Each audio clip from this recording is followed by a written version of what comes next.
to get back to the question of origins, I mean, Matt's advice is probably the best thing to do is go look for Lawrence Krauss's lecture, which will explain this in more detail. But just for the moment, to make this a little easier for your mind to deal with, right? Yeah. You have to. It's not exact. It is true in a sense that that the naturalistic view of the origin of the universe and the religious view of the origin of the universe come back to some point where things appear to start. Okay.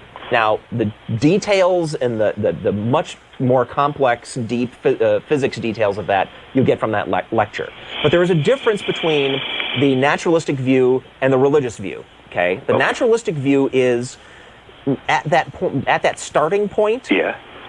There's very, very, very simple stuff, right? Okay. There's a hot, I'm not sure what the right, plasma is probably not even the right word, right? And we have a physicist here and he can't jump in the middle of this. But there's just a initial condition that's very hot, very dense, right? I mean, matter hasn't even condensed out of this stuff yet. That's what you have on the one hand, incredibly simple. And then on the religious view, you have an intelligence. And an intelligence is an incredibly complicated thing. So between those two views of that starting point, right, the naturalistic view is the simpler one, the one that takes much less of a leap to accept. See what I'm saying? Okay, okay. And if you can accept that, if you can accept evolution, that diversity and complexity and things emerge from the interaction of stuff, all within natural laws, then you should be able to accept that the galaxies and stars and planets could form out according to natural laws out of that very simplistic set of starting conditions, right? Okay. That's what I'm saying. Look at the difference. That what religion is asking you to believe at that starting moment is something much less likely, right? Much more of a stretch. Something hugely more complex. An intelligence. An intelligence that has not only that, but it has the power to guide everything else that's happening. Right? Okay. That's what religion is asking you to believe. Yeah. And physics is just asking you to believe. I'm sort of having some problems right there. My biggest problem is what we're talking about.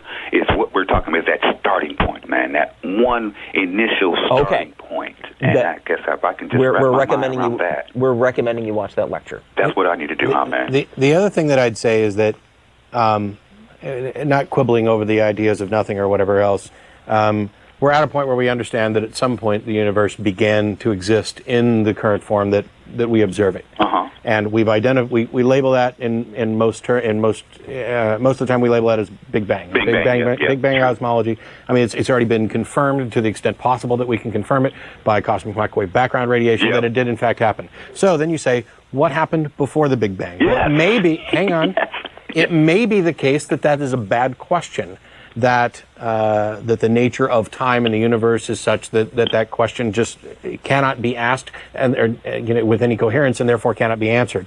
It may also be the case that the answer is I don't know. I talked about this to another atheist once upon a time, and he told me that exact thing. He said that's one of those things, Tracy, because he got kind of frustrated with me because I kept going back to that one point, and he said, "Do you know what?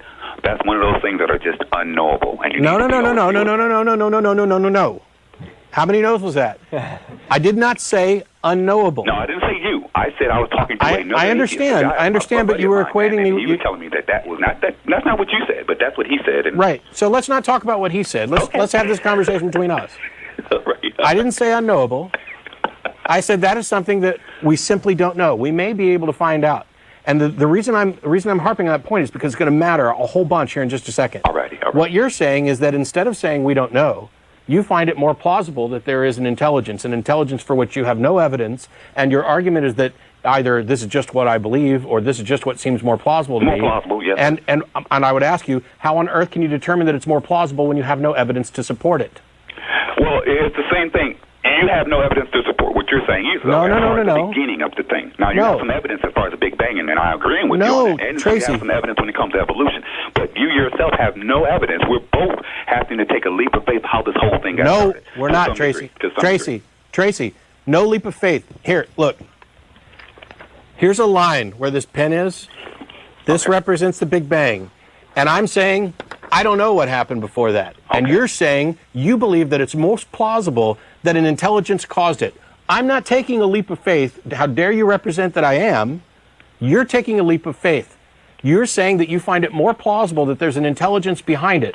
And I asked, how is it that you find this more plausible without evidence to support it? And instead of presenting evidence, instead you tried to equate our positions as if we're both taking a leap of faith, when that's not remotely true. I got and you. you'll, I got you. and you'll remember, I got you. you'll Yeah, remember, I totally understand you. I got you. you'll now. remember that I said it was important a minute ago that I did not say unknowable.